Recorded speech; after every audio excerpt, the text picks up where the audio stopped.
बिहार में होने वाले विधानसभा चुनाव को लेकर जुबानी जंग का सिलसिला इस वक्त तेज हो चुका है। आरजेडी के प्रवक्ता प्रियंका भारती ने तेजस्वी यादव की तुलना प्रधानमंत्री नरेंद्र मोदी से कर डाली और नरेंद्र मोदी से यह तुलना करते हुए उन्होंने साफ तौर पर कहा है कि तेजस्वी यादव के आगे नरेंद्र मोदी ये बौने ही दिखाई देते हैं। इसके पीछे की वजह क्या है आपके साथ रूबरू करेंगे। इसके साथ साथ चंद्रशेखर आजाद ने एक बड़ा बयान और खुलासा करते हुए कहा है कि योगी आदित्यनाथ की सरकार जो उत्तर प्रदेश में चल रही है इसके माध्यम से रोजगार का एक बड़ा स्कैम चलाया जा रहा है। आखिर ये क्या खबर है वो भी आपके साथ रूबरू करेंगे। इसके साथ साथ उत्तर प्रदेश में जिस तरीके से योगी आदित्यनाथ की सरकार भारतीय जनता पार्टी की चल रही है, गुंडा राज जंगल राज जिस तरीके से अपने चरम सीमा पर नजर आ रहा है, दलितों और आदिवासियों पर होने वाले अन्य अत्याचार का सिलसिला रुकने थमने का नाम नहीं ले रहा। इसके बावजूद भी एक ऐसी खबर फिर एक बार बाराबंकी से निकल कर आई। दलित समाज का युवक जब मंदिर में जाने के लिए प्रवेश करता है कैसे उसे रोका जाता है, उसके साथ क्या कुछ होता है वो आपके साथ रूबरू करेंगे। और इतना ही नहीं तो इस पूरे के पूरे मसले पर समाजवादी पार्टी की क्या प्रतिक्रिया है वो भी आपके साथ साझा करने वाले हैं। और आपने देखा कि जिस मुताबिक उत्तर प्रदेश में भारतीय जनता पार्टी की सरकार है, हरियाणा की बात करी जाए तो हरियाणा में भी भारतीय जनता पार्टी की सरकार है। नायब सिंह सैनी की भारतीय जनता पार्टी की सरकार के मद्देनजर रखते हुए जो पुलिस प्रशासन काम कर रहा है, हिसार में एक ऐसी वारदात हुई जिसमें दलित समाज के युवक को पुलिस प्रशासन के जरिए जिस मुताबिक प्रताड़ित किया गया, जन्मदिन का अवसर किस तरीके से मातम में बदलने का काम हुआ, जिसको लेकर बड़े पैमाने पर रोड रस्तों पर उतरकर दलित समाज के लोगों ने इसका अपना विरोध दर्ज करने का काम किया है। क्या कुछ इस पूरे के पूरे मसले को लेकर प्रतिक्रिया है वो भी आपके साथ रूबरू करने वाले हैं। इन तमाम खबरों को लेकर आपके बीच हाजिर हो चुके हैं जिन खबरों को इस देश का मनुवादी जातिवादी मीडिया आपके साथ साझा नहीं करता। साथियों, मैं हूं पराग महेंद्र और आप देखना शुरू कर चुके हैं नेशनल चौपाल। इस वक्त की सबसे बड़ी खबर जिस खबर को लेकर लगातार सुर्खियां बनी हुई है, आरजेडी के प्रवक्ता प्रियंका भारती इनके जरिए एक बड़ा बयान दिया गया है। आखिर नरेंद्र मोदी को लेकर प्रियंका भारती ने जो कुछ कहा क्यों इस वक्त सोशल मीडिया पर वायरल है आपके साथ रूबरू करेंगे। भारतीय जनता पार्टी के प्रवक्ता से ये बात पूछी गई है जो प्रियंका भारती ने कही है कि बिहार में तेजस्वी जी के अलावा कोई चेहरा है, खुद मोदी जी क्या उनके सामने में खड़े हो सकते हैं। तो भारतीय जनता पार्टी के जो प्रवक्ता है इस पूरे मामले पर अपनी चुप्पी बनाए रखे और उन्होंने अपने चेहरे के भाव जिस मुताबिक दर्शाने की कोशिश की, इसका ये मतलब समझ आता है कि उनके पास इसका किसी भी तरीके से कोई जवाब नहीं है। प्रियंका भारती आगे कहती है कि उन्हें भी पता है कि तेजस्वी यादव जी के जरिए 17 महीने में तकरीबन 5 लाख नौकरी देकर टूरिज्म से लेकर तो स्पोर्ट्स पॉलिसी लाकर 50,000 करोड़ के MOU साइन कराकर जातिगत सर्वे कराकर आरक्षण बढ़ाकर इतना ही नहीं तो अपना कद विराट बना लिया है। वो इतना विराट हो चुका है कि मोदी जी के सामने वो बौने दिखाई देते हैं। जो काम मोदी जी PM रहकर नहीं कर पाए वो काम तेजस्वी यादव जी के जरिए डिप्टी CM होने के बावजूद भी हो पाए हैं। तेजस्वी जी बिहार का भविष्य है और बिहार का हर प्रगतिशील व्यक्ति तेजस्वी यादव की सरकार चाहता है। ये तमाम बातें प्रियंका भारती इनके जरिए कही गई है। जहां पर प्रधानमंत्री मोदी की तुलना जिस मुताबिक की गई, इसके पीछे की वजह क्या है, बिहार में जब डिप्टी CM के तौर पर तेजस्वी यादव थे उस मुताबिक क्या कुछ काम हुए, उन चीजों को गिनवाने का काम प्रियंका भारती इनके जरिए किया गया है। योगी आदित्यनाथ की सरकार जिस मुताबिक उत्तर प्रदेश में चल रही है इसके जरिए रोजगार के नाम पर मेले लगाए जा रहे हैं, लेकिन इस मेले के पीछे का जो स्कैम है, इसके पीछे की वास्तविकता को साझा करते हुए आजाद समाज पार्टी के राष्ट्रीय अध्यक्ष चंद्रशेखर आजाद इनका कहना है कि युवाओं के कहने पर हर बार रोजगार मेलों को आउटसोर्सिंग वाली 1-2 कंपनियां ही होती है। इस कंपनियों के जरिए बड़ी संख्या में जो रिक्त पद है ये रिक्त पद दिखाई देते हैं, लेकिन बायोडाटा लेकर इनका चयन होता है और ये दावा किया जाता है कि जब नौकरी देने की बारी आती है उसके समय में ये देखने को मिलता है कि युवाओं को सिर्फ और सिर्फ निराशा का सामना करना पड़ता है। आउटसोर्सिंग की तमाम कंपनियां ये जवाब देते हुए नजर आती है कि जब किसी कंपनी की जगह खाली होगी तब ही आपको चयनित किया जाएगा और उस तरीके से आपको कॉल पर बुलावा होगा। ये कंपनियां रोजगार मेले लगाती है और इस तमाम पदों को संख्या को भरने की बढ़ा चढ़ाकर बात करती है, लेकिन वास्तव में नौकरी नहीं देती। और आउटसोर्सिंग जो कंपनियां हैं, इस रवैये से युवाओं को लगातार गहरा धक्का मिलता हुआ नजर आ रहा है। इसके कारण वो अपने घर निराशा लेकर ही वापस लौट रहे हैं। और इन तमाम कंपनियों के मद्देनजर रखते हुए जो प्रतिनिधि ज्वाइन करके एक हफ्ते के लेटर में जो भेजने का वादा करते हैं, लेकिन अफसोस की बात यह है कि ज्वाइनिंग लेटर की जगह एक और रोजगार मेले के शामिल होने का नया मैसेज आ जाता है। आप समझ पा रहे हैं कि रोजगार के नाम पर युवाओं के भविष्य से किस मुताबिक उनके साथ छल करने का काम उत्तर प्रदेश की योगी आदित्यनाथ की सरकार बार बार करते हुए नजर आ रही है।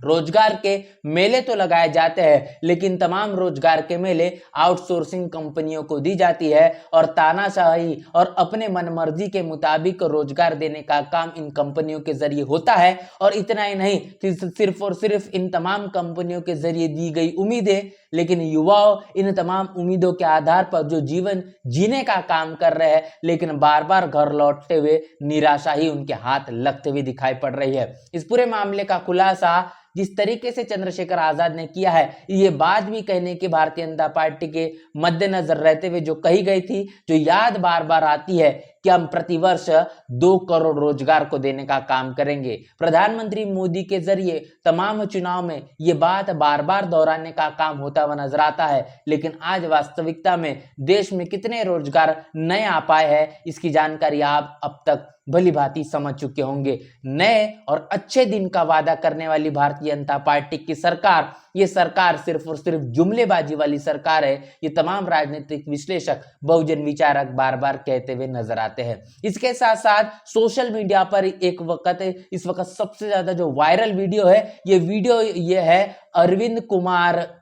शर्मा का। अरविंद कुमार शर्मा ये भारतीय जनता पार्टी योगी आदित्यनाथ की सरकार में ऊर्जा मंत्री है और इनके माध्यम से सोशल मीडिया पर इस वीडियो वायरल में जो वाकया हुआ, लगातार तमाम लोगों के जरिए जो मुलाकात करने का सिलसिला इनके माध्यम से रहा। सुल्तानपुर जिले के सुरापुर में लोगों से मिलकर जब उनका स्वागत किया गया, लेकिन इस बीच तमाम लोगों के जरिए सवाल किए गए हैं कि 24 घंटा बिजली देने की बात भारतीय जनता पार्टी के जरिए की गई थी, लेकिन सिर्फ और सिर्फ 3 घंटा ही बिजली मुहैया हो पा रही है। इस बात को ऊर्जा मंत्री को कहने के बाद अरविंद कुमार, इनके पास सवाल का कोई जवाब नहीं होता। अरविंद कुमार शर्मा इन तमाम सवालों को नजरअंदाजी करते हुए जय श्री राम के नारे लगाना शुरू करते हैं और जय श्री राम के नारे लगाते ही तमाम सवालों पर मिट्टी डालकर अपने कार में बैठकर रफू चक्कर होने का काम करते हुए दिखाई पड़ते हैं। तो आप समझ पा रहे हैं कि भारतीय जनता पार्टी के मंत्रियों को, नेताओं को, विधायकों और सांसदों को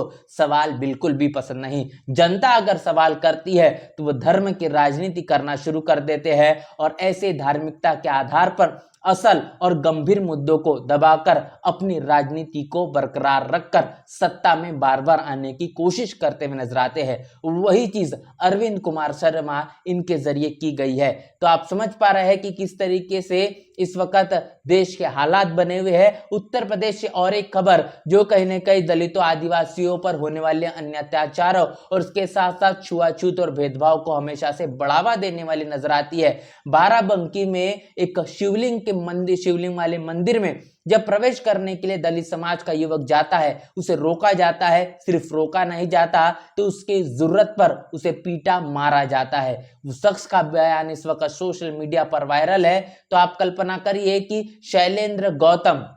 ये शख्स का नाम है। जब मंदिर की घंटी से उसको सर को फोड़ने का काम किया जाता है और मामला यहां तक के नहीं रुकता तो जाति सूचक गाली दी जाती है और पूजा की जगह पर उसकी पिटाई कर दी जाती है और मंदिर की घंटियों को अब शोर नहीं तो खून टपकता हुआ नजर आ रहा है। तो ये तमाम वाकया है जो बाराबंकी से निकल कर आ रहा है। दलित समाज का युवक शैलेंद्र गौतम को किस तरीके से मंदिर प्रवेश करने पर रोका जाता है, पीटा जाता है। आप कल्पना करिए कि जहां पर बाबा साहब ने ये बात इतिहास में कही थी कि आपको मंदिरों पर प्रवेश नहीं करना है, तो आपको उस संसद रूपी इमारत पर कब्जा करना है जहां पर आपके तमाम दुख तकलीफ और समस्याओं का निवारण होगा। बहुजन समाज जब तक इस रास्ते को सही तरीके से समझने के लिए जन जागृत नहीं होगा और अपने मन मस्तिष्क को इस मसले पर सोचने समझने के लिए मजबूर नहीं करेगा, उसकी ये समस्या का निवारण नहीं होगा और यहाँ तक के इस तरीके से सामाजिक तौर पर अपमानित होने का सिलसिला लगातार जारी रहेगा। इसके साथ साथ आपने ये देखा कि जिस मुताबिक उत्तर प्रदेश में भारतीय जनता पार्टी की सरकार है, उसी तरीके से हरियाणा में भी भारतीय जनता पार्टी की सरकार है। हिसार से एक ऐसी वारदात हुई जहां पर पुलिस के जरिए जिस तरीके से रवैया अपनाया गया है, जहां पर रक्षक भक्षक बनते हुए नजर आए हैं, जिस तरीके से यह भी देखा गया कि गणेश वाल्मीकि नाम का शख्स जो दलित समाज से ताल्लुकात रखता है, जो अपने जन्मदिन के अवसर पर स्पीकर जो होते हैं, जो लाउड स्पीकर जो होते हैं, वो बजाने का काम उसके जरिए किया जाता है, लेकिन पुलिस प्रशासन जो नशे की धुत हालत में होता है, वो इस मसले को लेकर काफी ज्यादा जिस तरीके से प्रतिक्रिया के आधार पर विरोधाभास वाली भूमिका में नजर आता है, डीजे बंद किया जाता है, मौजूद लोगों को मारा पीटा जाता है और पुलिस कर्मियों के जरिए इतना ही नहीं तो गणेश वाल्मीकि को छत से नीचे फेंककर मौका वारदात पर उसकी मौत हो जाती है। आप कल्पना करिए कि पुलिस प्रशासन का इस तरीके से तानाशाही वाला रवैया दलितों के लिए किस मुताबिक होता हुआ नजर आ रहा है। इससे कल्पना की जा सकती है कि पुलिस अगर इस तरीके से लोगों के साथ सलूक करता है, दलितों आदिवासियों के साथ ऐसा बर्ताव वो करता है, तो निश्चित रूप से ये बात समझना होगा ये मनुवादी जातिवादी सोच का ही परिचय देना है। और इस पूरे के पूरे मामले को लेकर दलित समाज के जरिए बड़े पैमाने पर रोड रस्तों पर उतरकर आंदोलन किया गया और पुलिस प्रशासन जिस तरीके से इस पूरे के मामले को रफा दफा कर अपने बंद फाइलों में दफन करने की जो कोशिश कर रही है, उसको जग जाहिर करते हुए प्रशासन का इस जाति के आधार पर मनुवादी सोच के मद्देनजर रखते हुए किया गया रवैये का खुलासा करने का काम किया गया। और इतना ही नहीं तो सरकार को आगाह करने की कोशिश की गई है कि तमाम आपराधिक पुलिस कर्मियों को हिरासत में लेकर उन पर उचित कार्रवाई नहीं की गई तो इससे भी बड़ा आंदोलन बहुजन समाज के जरिए किया जाएगा। ये तमाम वो खबरें जो इस देश का मनुवादी जातिवादी मीडिया आपके साथ रूबरू नहीं करता, जिन खबरों को हमने आपके साथ साझा किया है, इनको लेकर आपकी क्या राय है, आपकी क्या प्रतिक्रिया, लिखकर कमेंट बॉक्स में जरूर बताएं। बने रहे नेशनल चौपाल के साथ, मिलते नए वीडियो में, तब तक के लिए जय भीम जय भारत।